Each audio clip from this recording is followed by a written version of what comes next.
ஊர்ல 4 நண்பர்கள் இருந்தாங்க. 4 பேரும் சோம்பேறிகள். 4 பேருக்கும் எந்த வேலையும் செய்யறதுக்கு உடம்பு வளையறதில்ல. இருந்தாலும் சோம்பேறித்தனத்துல ஒருத்தருக்கு ஒருத்தர் கொஞ்சம் வித்தியாசம் உண்டு. அதுக்கு தகுந்த மாதிரி அவங்களுக்கு பேர் அமைஞ்சு போச்சு. ஒருத்தன் கால் சோம்பேறி, இன்னொருத்தன் அரை சோம்பேறி, அடுத்தவன் முக்கால் சோம்பேறி, கடைசி ஆளு முழு சோம்பேறி. இவங்க 4 பேரும் நண்பர்கள்.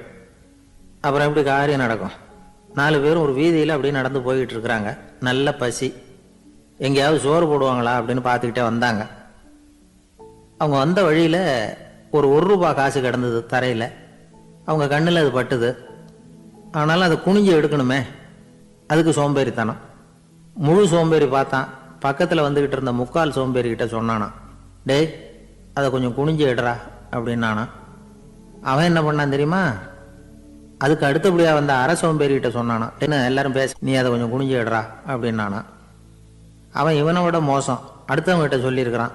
அவனும் குனியறதுக்கு தயாரா இல்லை. ஆக கூடி கடைசியில் யாருமே காசை எடுக்கல. என்னத்துக்கு அனாவசியமா உடம்ப வளைச்சிக்கணும் அப்படின்னு எல்லாரும் பேசாம வந்துட்டாங்க. அவங்க பாட்டுக்கு நடந்து வந்துகிட்டே இருக்கிறாங்க. எதிரில் ஒருத்தன் வாழைப்பழத்தை வண்டியில வச்சு தள்ளிக்கிட்டே வந்தான். ரூபாய்க்கு 4 பழம்னு கூவி வித்துக்கிட்டே வர்றான். இப்போ அந்த முழு சோம்பேறி சொன்னானா, டேய் வழியில் கிடந்ததை 1 ரூபா, அதையாவது எடுத்துக்கிட்டு வந்திருந்தா இப்போ இந்த பழத்தை வாங்கி ஆளுக்கு ஒன்று சாப்பிடலாமே அப்படின்னானா. ஆமாம் சாப்பிட்ருக்கலாமே அப்படின்னாங்களாம் மற்றவங்களும். ஆனாலும் திரும்பி போய் அதை எடுக்கணும்னு யாருக்கும் தோணலை. பேசாமல் சோர்ந்து போய் நடந்து வந்தாங்களாம். இருட்டி போச்சு. வழியில் ஒரு கோவில்.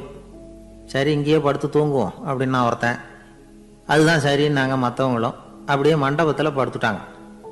கோவில் அர்ச்சகர் வேலையெல்லாம் முடிச்சுவிட்டு வெளியில் வந்திருக்காரு. இவங்கள பார்த்தாராம். ஏன் இப்படி சோர்ந்து போய் கிடக்குறீங்க அப்படின்னு விசாரிச்சிருக்காரு. 2 நாளாச்சுங்க நாங்கள் சாப்பிட்டு அப்படின்னாங்களாம். அவர் உடனே ஐயோ பாவம் அப்படின்னு சொல்லி பானை, விறகு, அரிசி, தண்ணி எல்லாம் கொடுத்து நீங்களே சமையல் பண்ணி சாப்பிட்டுக்குங்க அப்படின்னு சொல்லிவிட்டு போயிட்டார். இந்த 4 பேருக்கும் சமையல் பண்ணி சாப்பிட்ணும்னு ஆசையாக தான் இருந்தது. ஆனால் அடுப்பு பற்ற வைக்கணுமே, அதுக்கு தீப்பெட்டி வேணுமே. தீப்பெட்டி இல்லை. இப்போ முழு சோம்பேறி ஆரம்பித்தான். அடுத்தவனை பார்த்து, டேய் கடைக்கு போய் ஒரு தீப்பெட்டி வாங்கிட்டு வாயேன் அப்படின்னு நானா. அவன் வழக்கம் போல் அடுத்தவங்ககிட்ட சொல்லியிருக்கான். அவன் அதுக்கு அடுத்தவங்ககிட்ட சொல்லியிருக்கிறான். கடைசியாக கால் சோம்பேறிக்கிட்ட வந்து சேர்ந்தது. அவனும் அது நம்மால் முடியாது அப்படின்னு பேசாமல் இருந்துட்டான். இப்போ தீப்பெட்டி வேணுமே, அதுக்கு என்ன பண்ணுறது? அவங்களுக்குள்ளே பேசி ஒரு முடிவுக்கு வந்தாங்களாம். அதாவது யார் முதல்ல வாயை திறந்து பேசுகிறாங்களோ அவங்க தான் தீப்பெட்டி வாங்கிறதுக்கு போகணும் அப்படின்னு. அவ்வளவுதான். உடனே 4 பேரும் வாயை கெட்டியாக மூடிக்கிட்டு படுத்துக்கிட்டாங்க. அவங்க சமையல் பண்ணி சாப்பிட்டாங்களா என்ன அப்படிங்கிறது அர்ச்சகருக்கு தெரியல. சரி பார்த்துட்டு வரலாமேன்னு வந்தார். வந்து பார்க்குறாரு, இவங்க 4 பேரும் அசையாமல் படுத்து கிடக்குறாங்க. அர்ச்சகர் பயந்துட்டார். ஒருவேளை பசி தாங்காமல் செத்து போட்டாங்களோ அப்படிங்கிற பயம், அல்லது நாம் கொடுத்த உணவுப் பொருளில் ஏதாவது விஷம் கலந்துருக்குமோ அப்படின்னும் பயந்தார். அப்படின்னா நம்ம மேலே பழி வந்துருமே அப்படின்னு நினச்சி நடுங்க ஆரம்பிச்சுட்டார். அப்புறம் அவரும் ஒரு முடிவுக்கு வந்தாராம். கோவிலுக்கு பக்கத்துலேயே ஒரு பெரிய குழி இருந்தது. அதில் ஒவ்வொருத்தரையா இழுத்துக்கிட்டு போய் போட்டார். கொஞ்சம் மண்ணை தள்ளினார். காலால் மிதிச்சார். அவர் மிதித்த மிதி ஒருத்தன் அடி வயத்தில் போட்டுவிட்டுது. அவன் உடனே வலி தாங்காமல் ஐயோ அம்மான்னு அலறினான். உடனே நடந்தது என்ன தெரியுமா? மற்ற 3 பேரும் துள்ளி எழுந்திரிச்சாங்களாம். அவனை பார்த்து, நீ தாண்டா தீப்பெட்டி வாங்க போகணும், நீ தாண்டா வாங்க போகணும், நீ தான் சத்தம் போட்ட அப்படின்னு சொல்லி ஆரம்பிச்சுட்டாங்களாம். அர்ச்சகர் பார்த்தார். இது பேய் மாதிரி தெரியுதுன்னு நினச்சிக்கிட்டு ஒரே ஓட்டமாக ஓடி போட்டாராம். கிராமப்புறங்களில் இப்படி ஒரு கதையை சொல்கிறது உண்டு. சோம்பல்ங்கிறது நம்ம முன்னேற்றத்துக்கு பெரிய தடை அப்படிங்கிறத நாம் புரிஞ்சுக்கணும். அதுதான் இந்த கதை சொல்கிற நீதி. ஒரு பள்ளிக்கூடத்தில் ஒரு புதுமையான போட்டி நடந்துதான். அதாவது சோம்பேறித்தனத்துக்கு பரிசு. அதில் 2வது பரிசு யாருக்குன்னு அறிவிச்சாங்க. ஒரு பையன் எழுந்திரிச்சு மெதுவாக நடந்து போய் பரிசை வாங்கிட்டான். அடுத்தது முதல் பரிசு யாருக்கு அப்படின்னு அறிவிச்சாங்களாம். அவன் கடைசி வரிசையிலேருந்து கத்தனானா, ஐயா அதையும் அந்த பையன் மூலமாகவே கொடுத்து அனுப்பி வச்சுருங்க, இங்கே வந்தது நான் வாங்கிக்கிறேன் அப்படின்னானா. ஒரு ஊரில் ஒரு ராஜா இருந்தார். அவர் ஒரு நாள் காலையில் அரண்மனையில் மேல் மாடத்தில் வந்து நின்றுக்கிட்டு இருந்தார். அப்போ ஒரு ஆள் வீதியில் ரொம்ப வேகமாக ஓடிக்கிட்டு இருக்கான். அதை ராஜா கவனிச்சார். அவன் மனசில் ஏதோ ஒரு தவிப்பு இருக்குங்கிறத புரிஞ்சுக்கிட்டார்.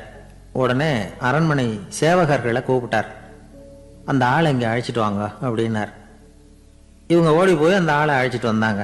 மன்னர் முன்னாடி நிறுத்தினாங்க. மன்னர் அவனை நிமிர்ந்து பார்த்தார். எதுக்காக இவ்வளவு வேகமாக ஓடிக்கிட்டு இருக்கிற அப்படின்னு கேட்டார். இதுக்கு அவன் சொன்னா, மன்னா, நம்ம கோட்டையின் வடக்கு வாசல் இருக்கு இல்லையா, அது ஓரமா ஒரு பெரிய பாறாங்கல் கிடக்கு. அதுக்கு அடியில் நான் ஒரே ஒரு வெள்ளி நாணயத்தை புதைச்சி வச்சிருக்கேன். அது இப்போ எனக்கு தேவைப்படுது. என்னுடைய மனைவிக்கு ஒரு பரிசு வாங்கி கொடுக்க வேண்டியிருக்கு. அதுக்காக தான் அவசரமாக ஓடிக்கிட்டு இருக்கிறேன் அப்படின்னா.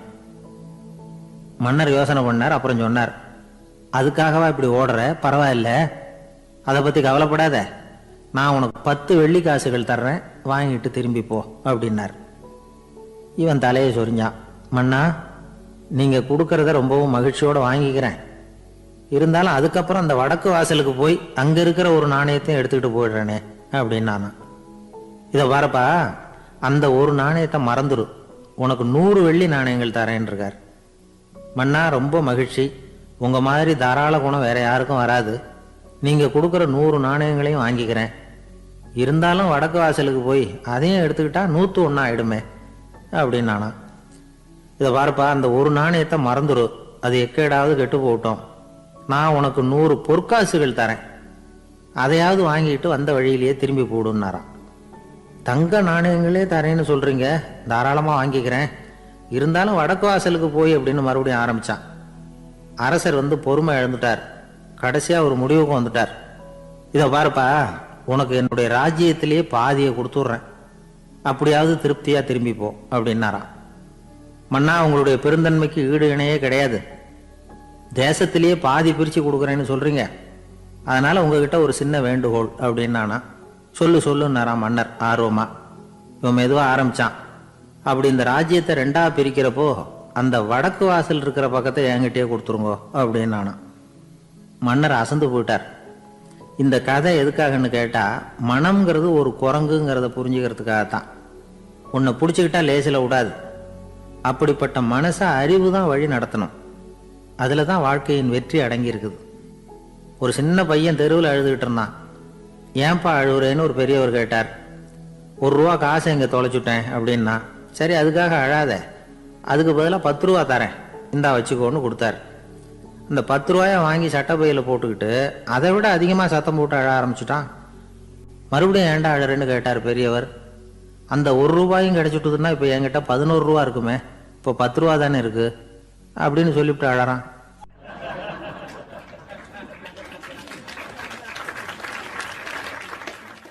என்னுடைய நண்பர் ஒருத்தர், அவருக்கு ஜாதகத்தில் நம்பிக்கை உண்டு. அவரே ஜோசியம்லாம் பார்ப்பார். என்ன சார், இந்த காலத்தில் இதையெல்லாம் நம்பிக்கிட்டு இருக்கீங்களே அப்படின்னு கேட்டால், உங்களுக்கு ஒன்றும் தெரியாது சார். இந்த உலகத்தில் ஒவ்வொருத்தரும் அவங்கவங்க செய்கிற நல்லது கெட்டதுக்கு தகுந்த பலனை அனுபவிச்சே தீரணும் பார். அது மட்டும் இல்லை, ஒருத்தர் செத்துட்டா கூட அவன் செஞ்ச பாவ புண்ணியங்கள் கூடவே போய்கிட்டு இருக்கோம் பார். அது எப்படி கூட போவோம் அப்படின்னு குதர்க்கமாக கேட்டால், அதுக்கு அவர் ஒரு கதை சொன்னார்.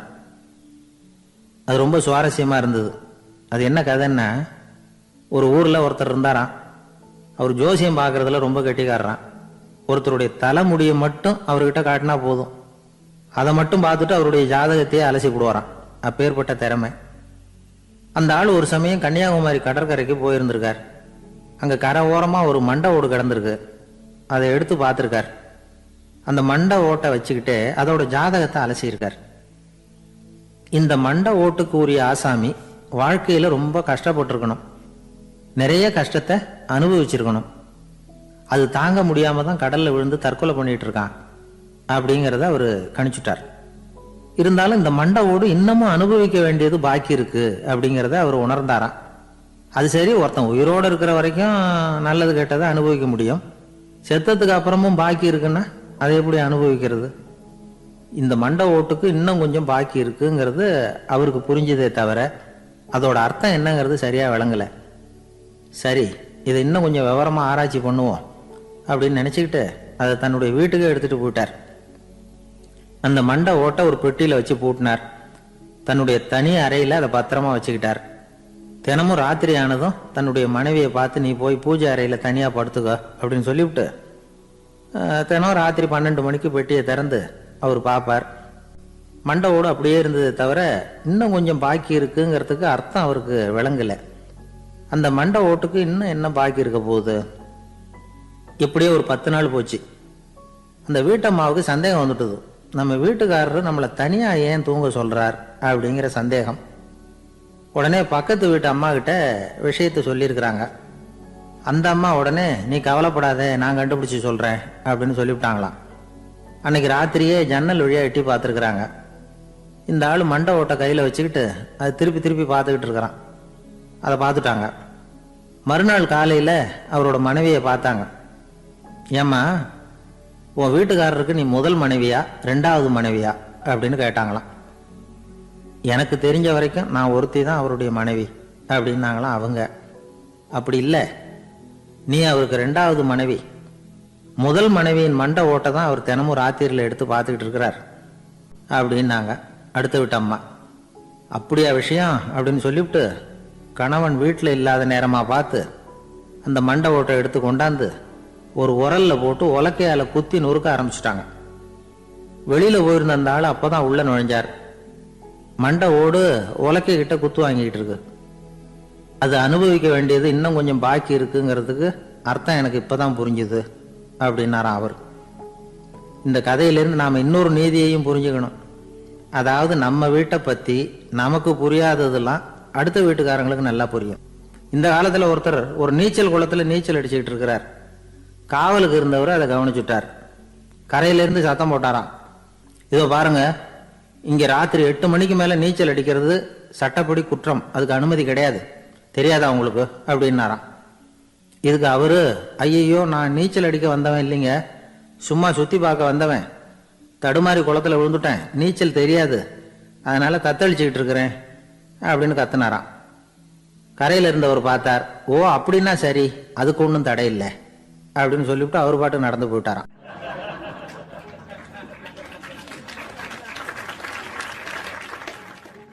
இருக்கிற எல்லாருக்கும் வணக்கம். நான் இப்பொழுதுதான் முதல் தடவையாக இந்தியாவை விட்டு வெளியில் வந்திருக்கிறேன். அதுவும் உங்கள் ஊருக்கு வந்ததில் ரொம்ப சந்தோஷம், மகிழ்ச்சி. என்னை பற்றி ரொம்ப பெருமையாக பல வார்த்தைகள்லாம் சொன்னார்.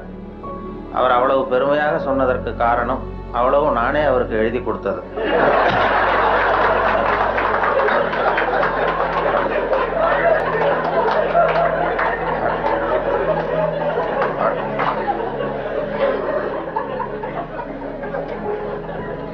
இவ்வளவு விவரமாக அவர் சொல்லுவார் என்று தெரிந்தால் இன்னும் கூட எழுதி கொடுத்திருப்பேன்.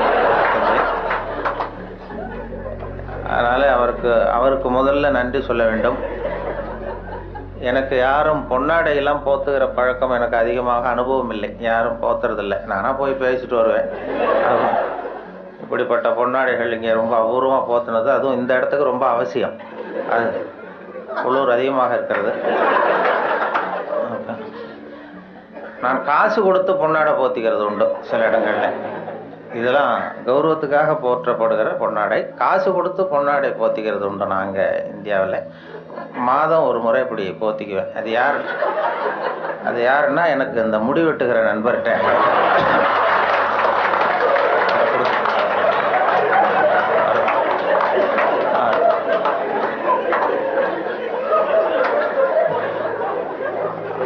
அப்படி போத்தி கொள்வது வழக்கம். அப்படிங்கிறத அவர் புரிந்து கொண்டிருப்பார்னு நினைக்கிறேன். அதுக்கு பிறகு சரி, நம்ம இனிமேல் உடம்பு பூரா கடிக்கிறதுக்கு முன்னாடி வந்துடுவோம் இங்கே அப்படின்னு சொல்லி இங்கே வந்துட்டார். இங்கே தான் அவர் கடிபடாமல் இருக்கிறார். அவருடைய சிந்தனை வித்தியாசமாக நான் பார்த்து, அவருடைய புத்தகத்தை எப்பொழுதுமே இது மாதிரி புத்தகம் வெளியிடுன்னா அவங்க வெளியிடுற புத்தகத்தை பரீட்சைக்கு படிக்கிறது மாதிரி படிக்கிறது. அப்போ தான் அதை பற்றி விவரமாக தெரியும்னு சொல்லி படித்து வச்சுக்குவேன். அவர் புத்தகம் அது மாதிரி ஆரம்பத்தில் சொன்னது மாதிரி செய்திகளை கவிதையாக்கி இருக்கிறார்னு சொன்னாங்களே, அது செய்திகளை கூட கவிதையாக்கலை, செய்திகள் ஏற்படுத்தின உணர்வுகளை அவர் கவிதையாக்கியிருக்கிறார். செய்தி அப்படியே கவிதையாக்கிப்பிடல. இப்போ அது மாதிரி இப்போது ஒரு இதில் எங்கேயோ ஒரு இடத்துல பவுன் கிடைக்கிது, பூமியில் காங்கோவிலேயே எங்கேயோ பொண்ணு கிடைக்கிதுன்னு மனிதர்கள் சல்லடை போட்டு அலசுகிறார்கள்னு ஒரு செய்தி. யாரோ மண்ணில் பொண்ணு கிடைக்கிது, தங்கம் இருக்குன்னதும் மனிதர்கள்லாம் போய் கும்பலாக சல்லடை போட்டு சலிச்சுக்கிட்டு இருந்தாங்களாம். இது செய்தி. இதை இவர் பார்க்கும் பொழுது நானும் சலிச்சு பார்க்குறேன், ஒரு மனுஷன் கூட கிடைக்கலையே அப்படிங்கிறார். அதான் அது அப்படியே செய்தி ஆக்கலை. இவர் அதை தன்னுடைய உணர்வுகள், அதாவது தமிழில் கவிதை எழுதுறதுக்கு கொடுத்து வைக்கணும் ரொம்ப. என்ன காரணம்னா, மொழியியல் அறிஞர்கள்லாம் என்ன சொல்கிறாங்கன்னா, மொழியெல்லாம் தெரிஞ்சவங்க மற்ற மொழிகளில் கவிதை இருக்கிறது, தமிழ் கவிதையாகவே இருக்கிறது அப்படின்னு சொன்னாங்க. அப்படி அப்படி அப்படி கவிதையாகவே இருக்கிற ஒரு மொழியில் கவிதை எழுதுறதுக்கு நாமெல்லாம் கொடுத்து வைக்கணும். தமிழர்களாக பிறந்ததுக்கும் கொடுத்து வைக்கணும். ஏன்னா நம்மளை விட மற்றவர்கள் நிறைய தெரிந்து வைத்திருக்கிறார்கள் தமிழை. அந்த வெளிநாடு போனவங்கலாம் சொல்லியிருக்கிறாங்க. அந்த இது நயாகரா போய் அமெரிக்காவில் நயாகரா பார்த்தவங்க போயிட்டு பார்த்துட்டு வந்து என்கிட்ட பேசும்போது சொல்லுவாங்க, அங்கே நயாகராவில் நல்வரவுன்னு தமிழ் எழுதி வச்சிருக்கிறாங்களாம். அவங்க போய் கேட்டிருக்கிறாங்க, எதுக்கு இந்த ஊரில் தமிழ் எழுதி வச்சிருக்கிறீங்களேன்னா, உலகத்திலே பெரிய அருவி இது, அதே மாதிரி உலகத்திலேயே பெரிய மொழி தமிழ், அதனால் எழுதி வச்சிருக்கிறோம் அப்படின்னு சொன்னாங்க. அவங்களுக்கு தெரியுது. ஆனால் வந்து நம்ம ஊரில் வந்து இங்கிலீஷில் தான் எழுதி வைக்கிறோம் நம்ம. அது ஏன்னா அது இருக்கட்டும், இருந்துட்டு போட்டோம் அப்படின்னு. ஆனால் அப்படி எழுதினா தான் கௌரவமாக பார்க்குறாங்க. அதனால் அப்படி எழுத வேண்டியிருக்கு வெளியூரில். அதே மாதிரி சில நாடுகளில், ஜப்பானில் ஒரு பல்கலைக்கழகத்தில் மோட்டோ அதுதான் யாதும் ஊரே யாவரும் கேளிருங்கிறது அவங்களுடைய கொள்கையாக. அதை அப்படியே எழுதி வச்சிருக்கிறாங்களா, யாதும் ஊரே யாவரும் கேளிருங்க. அதை விட சர்வேயர்னு ஒரு விண்கலம் அனுப்புனாங்க செவ்வாய் கிரகத்துக்கு. சர்வேயர் செவ்வாய் கிரகத்தில் மனுஷன் இருப்பானா இல்லையான்னு சோதனை கண்டுபிடிக்கிறதுக்கு இங்கேருந்து அமெரிக்காவிலேருந்து நாசாவிலேருந்து விண்கலம் போச்சு. அப்போ என்னன்னா, அங்கே மனிதர்கள் நம்ம விட முன்னேறியவர்கள், நாகரிகத்தில் பெரியவங்கள்லாம் இருப்பாங்கன்னு ஒரு சந்தேகம் அவங்களுக்கு. அப்படி இருந்தால் அவங்க எந்த மொழியில் பேசுவாங்க, அவங்களுக்கு எந்த மொழி புரிஞ்சிருக்கும் அப்படிங்கிறது ஒரு யூகத்தில் சில பதிவு செய்யப்பட்ட பேச்சுக்களை இங்கேருந்து அனுப்பலாம். இதில் ஏதாவது ஒரு மொழி புரிஞ்சுக்கிட்டு அவன் ஏதாவது பதில் சிக்னல் வரும், அங்கே இருக்கிறவங்க நம்ம விட மேலே முன்னேறியவர்களாக இருப்பாங்கன்னு சொல்லி. அப்படி சர்வேயரில் இங்கேருந்து விஞ்ஞானிகள், நாசா விஞ்ஞானிகள் பதிவு செய்த அனுப்பிய மொழிகளில் தமிழும் ஒன்று. ஏன்னா இது புரிந்தவர்கள் அங்கே யாராவது இருப்பாங்கன்னு அவங்களே எதிர்பார்த்தாங்க. ஏன்னா அவ்வளோ பழமையான மொழிங்கிறதுனால. அதே மாதிரி இயேசுவனுடைய வழிபாட்டு கொள்கைகள் 10 கட்டளைகள் அந்த ஒலிவ மலையில் 10 மொழிகளில் கல்வெட்டு மலையில் பொறிக்கப்பட்டிருக்கு. அதில் தமிழ் மொழியிலும் பொறித்திருக்கிறார்கள். இப்படிலாம் கேள்விப்படும்பொழுது அது பொறிக்க வேண்டிய இடத்துல நம்ம ஊரில் பொறிக்கலையேங்கிறது தான் கவலை. அப்படி நிறைய கேள்விப்படுகிறோம் அதை பற்றி. அப்படிப்பட்ட தமிழில் கவிதை எழுதுகிறதுக்கு அவர் கொடுத்து வச்சிருக்கிறார். அவருக்கும் அதை அவங்க அம்மையார் சொன்னாங்க, அவங்க எல்லாருடைய வெற்றிக்கும் ஒரு காரணம் பின்னாடி ஒரு பெண்மணி தான் பின்னாடி இருப்பாங்கன்னா, அவருடைய வெற்றிக்கு அவருடைய மனைவி தான் காரணம் அப்படின்னு சொன்னாங்க. அது வாஸ்தவம் தான். நான் என்னுடைய வெற்றிக்கு கூட என்னுடைய மனைவி தான் காரணம். ஏன்னா நான் முக்கியமான விஷயம் எழுதும் பொழுதெல்லாம் அவங்க பிறந்த வீட்டுக்கு போயிடுவாங்க. ஏதோ ஒரு வகையில் எப்படியோ ஒரு வகையில் உதவி பண்ணுறது அது ஒரு உதவி தான். அதாமல் செய்யாமல் செய்கிற உதவி. அதனால் அவர்களை இந்த நிலைமையிலும் நான் ரொம்ப நன்றியோடு நினைத்து கொள்ளுகிறேன். நான் 2 நண்பர்கள் நாங்கள் ஊர் சுற்றி பார்க்கறதுக்காக வந்தோம். உங்கள் ஊர் அழகை பார்க்கறதுக்காக வந்தவர்கள். அதே நேரத்தில் இப்படி ஒரு வாய்ப்புக்கு அன்பழகன் அவர்களையும் சந்திக்கிறவர்கள். அவரும் ரொம்ப அழகானவருங்கிறது அப்புறம் தான் தெரிஞ்சது. ஊர் மட்டும் இல்லை, அவரும். அதில் என்ன பொறாமைன்னா, அவருக்கும் 60 வயசு, எனக்கும் 60 வயசு. என்னன்னா யாரும் அதனால் நான் வரும்பொழுது அவர் பக்கத்தில் உட்காந்துடக்கூடாதுன்னு நினச்சிக்கிட்டே வந்தேன். ஏன்னா அவர் பக்கத்தில் நான் உட்காந்தா எனக்கு ரொம்ப வயசானது மாதிரி தெரியுது. நல்ல வேலையாக என்னை தனியாக கொண்டு போய் அங்கே உட்கார வச்சது ரொம்ப மகிழ்ச்சி. அவர் நேற்று வரும்பொழுதே நானும் நண்பர்கள் 2 பேரோடு வந்தேன். இப்போ பொறியாளர் ஞானசுந்தரம் அவர்கள், தமிழகத்தினுடைய தலைமை பொறியாளராக இருந்து ஓய்வு பெற்ற வீரபத்திரன் என்கிற அண்ணாச்சி, அவரும் வந்திருக்கிறார். 3 பேர் வந்தோம். அவர்கிட்ட அதான் கேட்டேன், என்னாச்சு இவருக்கு 60 வயசுன்னா நம்ப முடியலையே அப்படின்னு சொல்லி நாங்கள் பேசிக்கிட்டோம். அவர் பார்த்ததும் இருக்கும் அண்ணாச்சி, அது நம்மளை ஒப்பிட்டு பார்க்காதீங்க, அது அவர் இப்படித்தான் பாருங்க, நம்மளை கம்பேர் பண்ணி பார்த்தா சந்தேகமாக தான் இருக்கு, அதை பார்க்க வேண்டாம்னு சொன்னார். அப்புறம் இன்னைக்கு பார்த்தோம், இன்னும் ஒரு 5 குறைஞ்சிட்டுது வயசு அப்படின்னு. நேற்று பார்த்ததை விட இன்னும் ஒரு 5 வயசு குறைஞ்சிட்டுதே அப்படிங்கிறது மாதிரி பேசிக்கிட்டோம் நாங்கள். அது ரொம்ப அபூர்வம், அழகாக. அதை மனசு சுத்தமாக விட்டு அழகாக இருந்தால் தான் முகம் அழகாக இருக்கும். அது உள்ளத்தில் இருக்கிறது தான் மனசில் வரும். அந்த தெளிவான சிந்தனை, அந்த சிரிப்பு அவர் பார்த்தார். ஏன்னா வயசு குறையறதுக்கு எனக்கு சந்தேகம், எப்படி இவர் குறைஞ்சிது நேற்றை விடனா. வயசு குறையறதுக்கு இது வரைக்கும் யாரும் மாத்திரை கண்டுபிடிக்கல, மாத்திரை கத்திரி சாப்பிடுவாரோ அப்படின்னாரு. இன்றைக்கு முக்கியமான தகவல் நான் தாமதமாக வந்தது தான். இருந்தாலும் இந்த இன்று ஒரு தகவல் என்கிற நிகழ்ச்சி வானொலியில் 14 ஆண்டுகள் சென்னை வானொலியில் ஒலிபரப்பானது, இடைவிடாமல் நாள்தோறும் 14 ஆண்டுகள் தொடர்ந்து ஒலிபரப்பானதுக்கு காரணம் என்னை வேறு எந்த நிலையத்துக்கும் மாற்றாமல் இருந்தது தான் காரணம். அது தினம் காலையில் ஒரு 5 நிமிஷங்களுக்கு சொன்னோம். அது தொடங்கியதே ஒரு வேடிக்கையான விஷயம். நான் கேன்டீனில் சாப்பிட்டுக்கிட்டு இருக்கும்பொழுது சக ஊழியர்கள்ட்ட பேசிக்கிட்டு இருந்தேன்.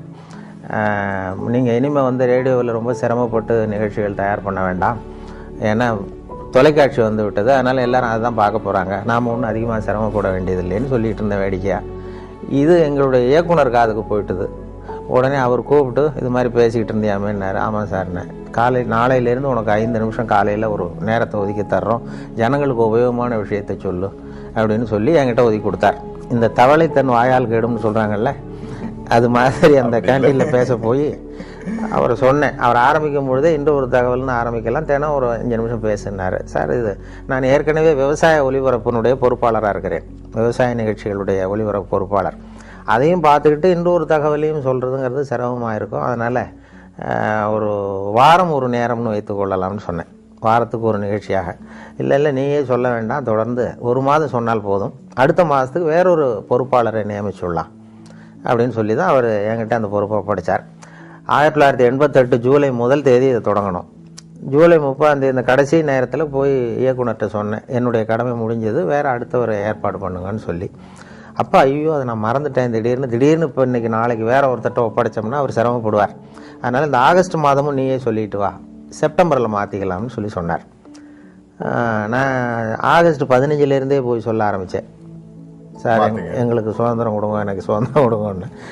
அவர் என்ன பண்ணார், சரி அப்போ அந்த கடைசியில் ஒரு நாள் கூப்பிட்டார், 28ஆம் தேதி வாக்கில் கூப்பிட்டு டிஃபன்லாம் வாங்கி கொடுத்தார், சிற்றுண்டிலாம் வாங்கி கொடுத்தார். ஒரு இயக்குனர் ஊழியருக்கு வாங்கி கொடுக்குறது ரொம்ப ஆச்சரியம், எதுக்கு இப்படிலாம் வாங்கி கொடுக்குறாரு அப்படின்னு சொல்லி நான் யோசிச்சுக்கிட்டு இருந்தேன். இது வந்து நான் வெளியில் போகிற இடமெல்லாம் இது நிகழ்ச்சி நல்லா இருக்குன்னு சொல்லிட்டு இருக்கிறாங்க, அதனால் நீயே இதை தொடர்ந்து பண்ணால் நல்லாயிருக்கும் அப்படின்னு சொல்லி அதை தொடர்றதுக்காக அந்த 2 வடை ஒரு டீ வாங்கி கொடுத்தார்.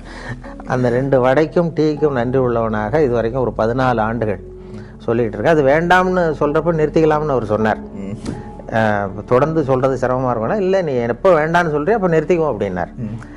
நான் வேண்டான்னு சொல்கிற கட்டத்துக்கு வரும்பொழுது அவர் டிரான்ஸ்ஃபர் ஆகி போயிட்டார், அதனால் அதையும் சொல்ல முடியல. 14 ஆண்டுகள் இது ஆரம்பத்தில் எனக்கு சுமையாக தெரிஞ்சுது, ஏன்னா ஒரே நிகழ்ச்சியை தினந்தோறும் சொல்ல வேண்டிய கட்டாயம் இருக்கேன்னு. அப்புறம் அது சுகமாக போச்சு, ஏன்னா அது பழக்கப்பட்டு போச்சு. அதுக்கிடையில் இந்த பார்வையற்றவர்கள்லாம் வந்து என்னை தேடி வர ஆரம்பித்தார்கள். பார்வை இல்லாதவர்கள்லாம் வந்து என்னை தேடி வந்து அது யார் இன்று ஒரு தகவல் சொல்கிறவர்னு அப்படி தடவி பார்க்குறது, முகத்தை தடவி பார்க்குறது, அப்படி ஒரு ஆர்வம் அவங்களுக்கு. என்னன்னு கேட்டால், எங்களுக்கு பல புத்தகங்களை படிக்கிறதுக்கு நேரம் இல்லை, நீங்கள் இப்போ எங்களுக்காக பல புத்தகங்களை நீங்களே படிச்சுட்டு எங்களுக்கு சொல்கிறீங்க, அதனால் இதை நிறுத்திடாதீங்க சார், தொடர்ந்து இது நடத்தணும்னு சொல்லி அவர்கள் தான் எனக்கு ஊக்கம் கொடுத்தவர்கள். அதனால் ஒரு ஊக்கமும் வந்துட்டுது, இதை விடக்கூடாதுன்னு சொல்லி தொடர்ந்து அதை உற்சாகத்தோடு செய்ய ஆரம்பிச்சிட்டேன். இப்போ எனக்கு பிடிச்ச தகவல், இது மாதிரி ஒரு பேட்டியில் தான் என்னை கேட்டார்கள். அங்கே இப்போ சென்னையில் வந்து இந்த இப்போ நையாண்டி தர்பார், அரிகிரி அசம்பிளின்னு அந்த வேடிக்கையான நிகழ்ச்சிகள் இருக்கு இல்லையா, அப்போது அந்த அரிகிரி அசம்பிளி நீங்கள் நேயர்கள் இந்த 2 பேர் வந்து நம்மளை எப்படி கிண்டல் பண்ணிக்கிட்டே இருப்பாங்க, ஏதாவது பதில் சொல்லிகிட்டே இருக்கணும். அப்போ அவர்கள் கேட்டாங்க, எங்களுக்காக ஒரு தகவல் சொல்லுங்களேன் அப்படின்னு அந்த 2 பேரும் என்ன கேட்டாங்க. அப்போ சொன்னேன், அந்த தகவல் வேணா இப்போ சொல்கிறேன். அது என்னென்னா, ஒரு ஊரில் திடீர்னு ஒருத்தருக்கு 2 பேருக்கு ஏதோ தலைவலி, அவர் மருத்துவமனைக்கு வந்திருக்கிறாங்க 2 பேரும்.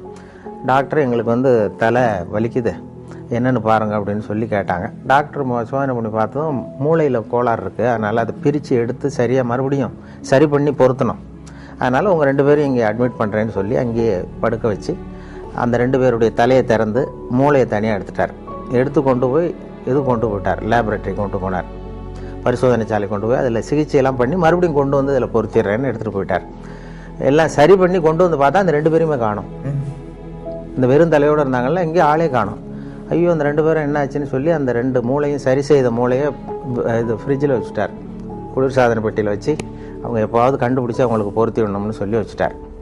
அவங்கள தேடிக்கிட்டு இருக்கிறார், ஆளை காணுமே, நம்ம ஆஸ்பத்திரி வந்து 2 பேர் இந்த வெறும் தலையோடு ஓட்டானேன்னு சொல்லி. ரொம்ப நாள் கழித்து ஒரு 6-7 மாதம் கழித்து அவங்கள ஒரு கடத்தரில் 2 பேர் பிடிச்சிட்டார். இவரே டாக்டரே போய் பிடிச்சிட்டார். இங்கே வாங்கப்பா, உங்களை எவ்வளோ நாளாக எங்கே தேடிட்டு இருக்கிறோம், உங்கள் மூளை 2 அங்கே பத்திரப்படுத்தி வச்சுருக்கிறேன், இந்த 6 மாதமாக என்ன பண்ணிக்கிட்டு இருந்தீங்க அப்படின்னு கேட்டார். அப்போ அவங்க சொன்னாங்க, அரிகிரி அசம்பிளி நடத்திக்கிட்டு இருந்தோம் சார் அப்படின்னு சொன்னாங்கன்னு சொன்னேன். அதோட நிகழ்ச்சியை முடிச்சுக்கிட்டாங்க அவங்க, மறுபடியும் என்ன கேள்வி கேட்கல. இல்லை, அது மனப்பாடம் எனக்கு படிக்கிற காலத்துலேருந்தே சரியாக வராது. அதனால தான் பலமுறை ஃபெயிலாக இருக்கிறேன் தேர்வில். இது இப்போ வானொலி சாதனம் எனக்கு ரொம்ப பொருத்தமாக இருந்தது. எழுதி வச்சுக்கிட்டு தான் படிக்கிறது வழக்கம். எழுதுறது அப்படியே படிக்கிறது இல்லை, வரிக்கு வரி, கொஞ்சம் அந்த பேச்சு வழக்குக்கு மாற்றிக்கிறது வழக்கம்.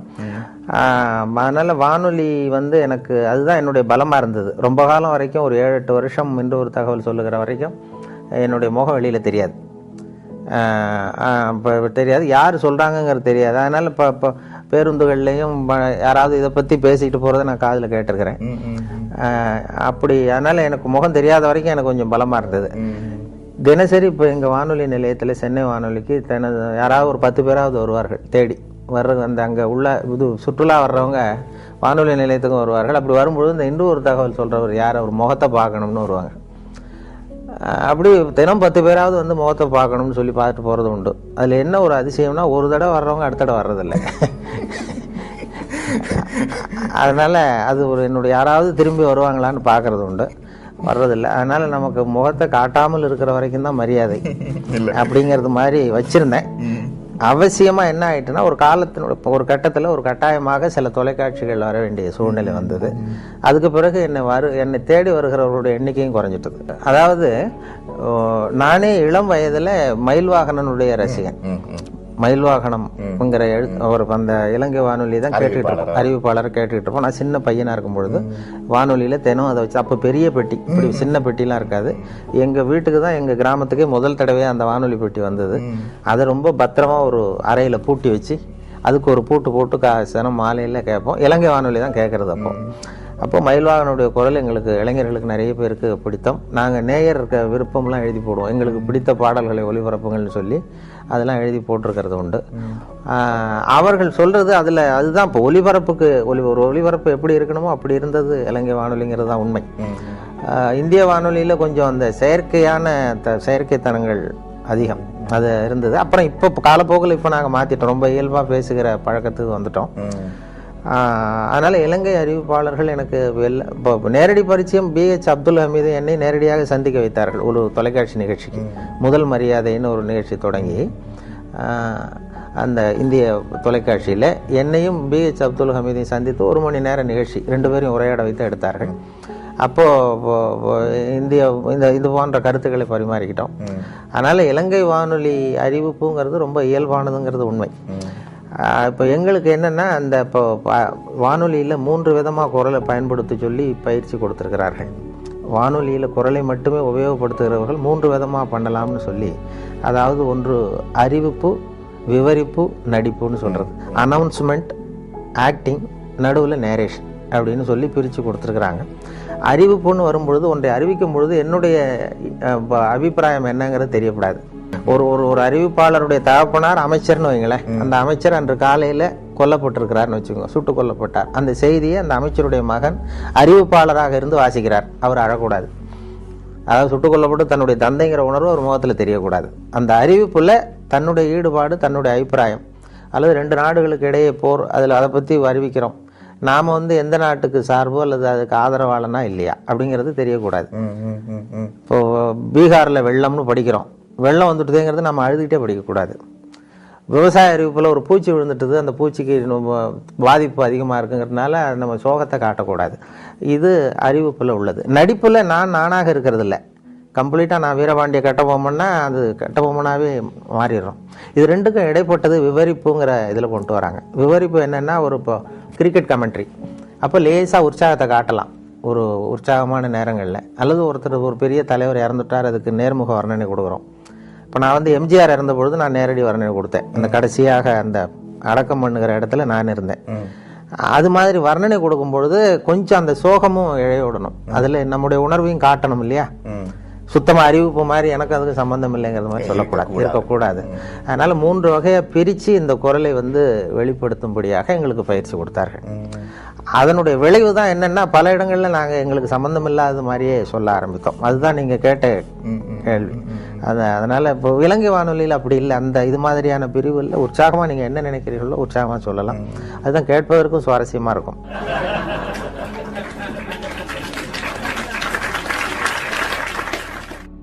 இந்த பயம் எங்களுக்கு இருந்தது ஆரம்பத்தில்.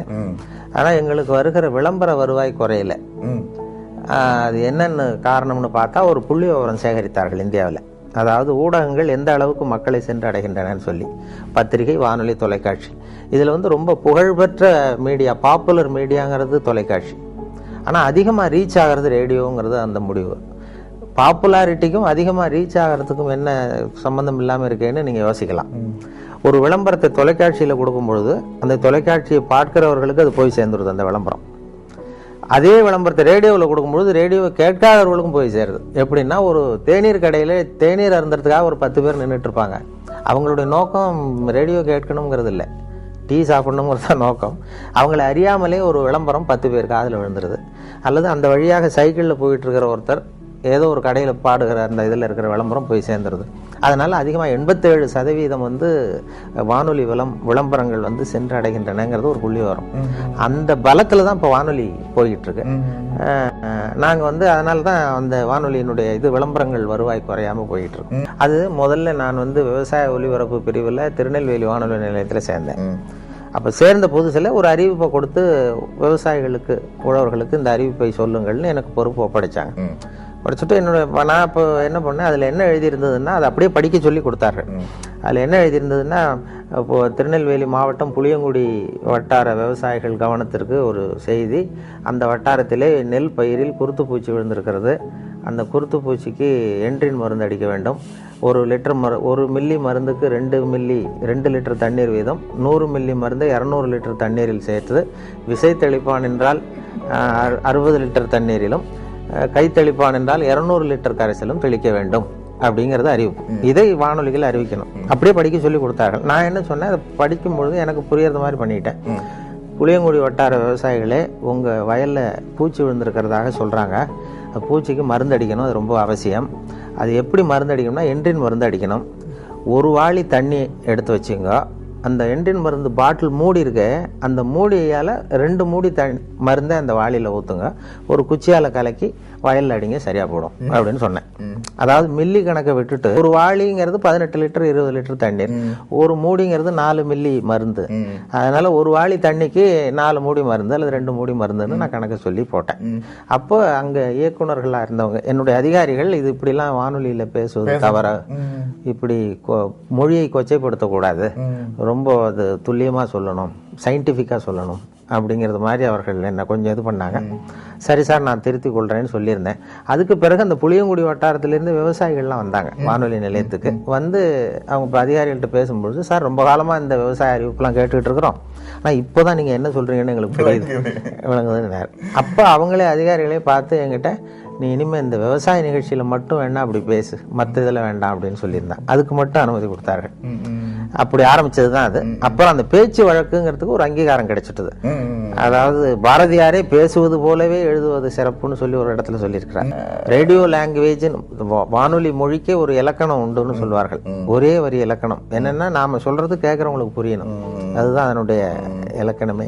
அவர்கள் பாஷையில அவர்களுக்கு புரிகிற மாதிரி பேசுறது தான் வழக்கம். அதுல வந்து அதுதான் வானொலிக்கு அவசியம். வானொலிக்கு நான் வந்து எழுத்தாளராக போனேன். விவசாய ஒலிபரப்பு பிரிவுக்கு ஸ்கிரிப்ட் எழுதி கொடுக்கறது, படிகள் எழுதி கொடுக்குற வேலைகள், அதாவது நிகழ்ச்சி அமைப்புகள். ஆனால் அங்கே எனக்கு ஒப்படைக்கப்பட்ட வேலை நிகழ்ச்சி தயாரிப்பு வேலைகளையும் கொடுத்தாங்க. அதுக்கு பிறகு எடிட்டர் அப்படின்னு சொல்லி ஆசிரியருங்கிற பொறுப்பில் சென்னை வானொலிக்கு மாற்றலாகி வந்தேன். அங்கே நாடக தயாரிப்பு பிரிவு, தமிழ் இலக்கிய பிரிவு, அப்புறம் விவசாய பிரிவு, அறிவியல் பிரிவு, இப்படி பல்வேறு பிரிவுகளில் வேலை பார்த்துக்கிட்டு இருந்தேன். அதுக்கு பிறகு ஒரு பதவி உயர்வு, நான் உதவி இயக்குனராக போய் உதவி இயக்குனராக ஒரு சில ஆண்டுகள் இருந்துட்டு அதுக்கு பிறகு ஓய்வு பெற்றேன். வேலையை பொறுத்த வரைக்கும் சென்னையில் திருப்தி, வாழறதை பொறுத்த வரைக்கும் திருநெல்வேலி திருப்தி. ஏன்னா அங்கே ஜன நெருக்கடி இல்லாத இடம். அதனால ஆஃபீஸை விட்டு வெளியில் வந்துட்டா திருப்தியாக இருக்கும். இங்கே ஆஃபீஸுக்கு உள்ள போயிட்டா திருப்தியாக இருக்கும், வெளியில் வந்தால் கஷ்டமாக இருக்கும், பஸ் பிடிக்கணும் அப்படிங்கிற கஷ்டம். அது வந்து அந்த நிலையங்களில் அது இப்போ நிகழ்ச்சி பொறுப்பாளர்கள் எந்த வேலையும் யாரிடமும் ஒப்படைக்கலாம். அது இப்போ நான் அது இருக்கும். அடுத்த ஒரு பிரிவில் ஆள் இல்லை, அன்றைக்கு அவர் வரலைன்னா அந்த பொறுப்பை நாம் ஏற்றுக்கொள்ள வேண்டிய கடமை இருக்கும்.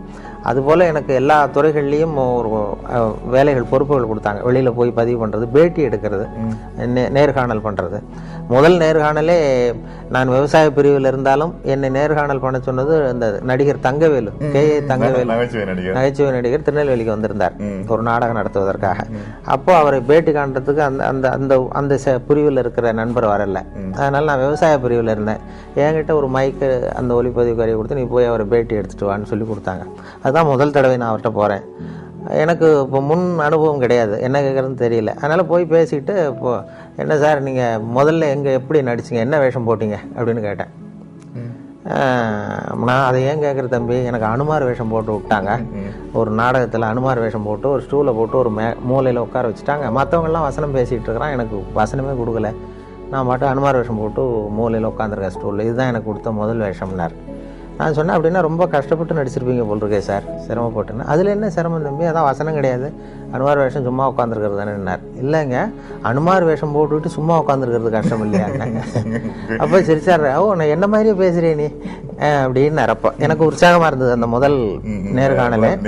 என்ன மாதிரியே பேசுகிறேன்னார். அதனுடைய விளைவு என்னென்னா, அவருடைய கடைசி படத்துக்கு நான் தான் குரல் கொடுக்க வேண்டிய கட்டாயம், அவர் மாதிரியே பேச வேண்டிய ஒரு நிலைமை.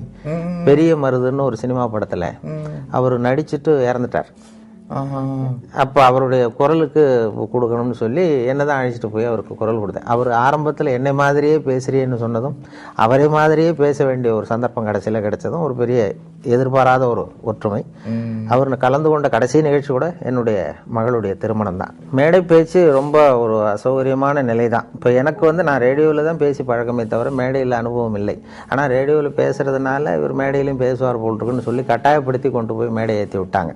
அதனுடைய விளைவு தான் அப்படி பேசிட்டு இருக்கிறது. மேடையில் இப்போ ரொம்ப நேரம் பேசுகிறவர்கள்லாம் குறைச்சல். முன்னாடிலாம் மணிக்கணக்கில் பேசிக்கிட்டு இருந்தால் பொறுமையாக கேட்பாங்க. இப்போ இப்போ எல்லாமே சுருக்கமாக முடியணுங்கிறது மாதிரி. இந்த ஒரு தகவலே கொஞ்சம் புகழ்பெற்றது காரணம் சுருக்கமாக முடிகிறதும் ஒரு காரணம். 5 நிமிஷங்களில் முடிச்சுக்கிறோம். அதே தினம் 1 மணி நேரம் இன்னொரு தகவல் சொல்கிறேன் அப்படின்னு ஆரம்பிக்கிறதா வச்சுக்குவோம், பொறுமையாக கேட்க மாட்டாங்க. அதனால் மேடை பேச்சுங்கிறது இப்போ ரொம்ப நேரம் பொறுமையாக உட்கார்ந்துருக்கிற மனோபாவம் இல்லை. அதனால தான் வேடிக்கையாக கூட சொல்லுவாங்க, ஒரு மேடை பேச்சாளர் ரொம்ப நேரம் பேசிகிட்டு இருந்துட்டு ரொம்ப சார் மன்னிச்சிங்க சார், நான் கடிகாரத்தை கூட பார்க்க மறந்துட்டேன் இருக்கார். கேட்டுக்கிட்டு இருந்தவர் சொன்னாராம், ஏன் கடிகாரத்தை தான் பார்க்க மறந்தேன், பின்னாடி மாட்டிருக்கிற கேலண்டரையாவது பார்க்கக்கூடாதான் அப்படின்னாராம். அப்படின்னா வாரக்கணக்கில் பேசிகிட்டு இருக்கிறான்னு அர்த்தம். அப்படி அந்த பொறுமை இழந்த எல்லாம் அவசர யுகம். அதனால் எதையும் சுருக்கமாக தெளிவாக சொல்வது முக்கியங்கிற நிலைமை வந்துட்டுது. அதனால் மேடை பேச்சுக்கு வரவேற்பு இருக்கு தமிழகத்திலையும். சரி, அதிக நேரம் காத்துக்கிட்டு இருக்கிறதுக்கு மக்கள் தயாராக இல்லை. அரசியல் இல்லை. இளம் வயதில் எனக்கு அந்த சில பொது உடைமை கட்சிகள் ஈடுபாடு இருந்தது மாணவ பருவத்தில். அதன் பிறகு இதுவரைக்கும் எந்த கட்சியிலுமே இதுவரைக்கும் ஈடுபட்டதில்லை. நான் கொஞ்ச காலம் படித்து முடிச்சுட்டு விவசாய அதிகாரியாக 3 வருஷம் இருந்தேன். அதுக்கு பிறகு உள்ளூர் பஞ்சாயத்து போர்டு பிரசிடெண்ட்டாக இருந்தேன். ஊராட்சி மன்ற தலைவராக 7 வருஷம் இருந்தேன். 1970 77 வரைக்கும். அப்போ எலெக்ஷனில் நின்றேன் உள்ளூரில், கட்சி சார்பு இல்லாமல் நின்று உள்ளாட்சி மன்ற தலைவராக இருந்தேன். அப்போ சில அரசியல் கட்சிகள்லாம் வாங்க அப்படின்னு சொல்லி, இப்போ இந்த எம்ஜிஆர் அப்போ தான் புதுசாக கட்சி தொடங்கியிருந்தார், அதிமுகன்னு சொல்லி. அந்த கட்சி அமைப்பாளர்கள் கிராம பகுதியில் உள்ள படித்த இளைஞர்களெல்லாம் கட்சியில் சேர்க்கணும்னு முயற்சி பண்ணாங்க. அப்போ என்னையும் சேர சொல்லி கேட்டாங்க. அது அப்போ எனக்கு அரசியல் ஈடுபாடு இல்லை, விவசாயத்தில் தீவிரமான சொந்த விவசாயம் பண்ணிகிட்டு இருக்கேன் ஊரில். எங்கள் தகப்பனாருக்கும் அதில் விருப்பம் இல்லை அரசியல் ஈடுபடுறதுக்கு. அதனால் நான் அப்போ நான் சேரலை. இப்போ ஒரு நிகழ்ச்சி பத்திரிகையில் கேட்டாங்க, இது ஏன் சார் அப்போ நீங்கள் சேர்ந்துருந்தா இன்றைக்கி ஒரு பெரிய மந்திரி ஆகிருக்கலாமே அப்படின்னு ஒருத்தர் கேட்டார். மந்திரியும் ஆகிருக்கலாம், அதுக்கப்புறம் ஜெயிலுக்கும் போயிருக்கலாம், அந்த அளவுக்கு வந்திருப்பேன் அப்படின்னு சொல்லி.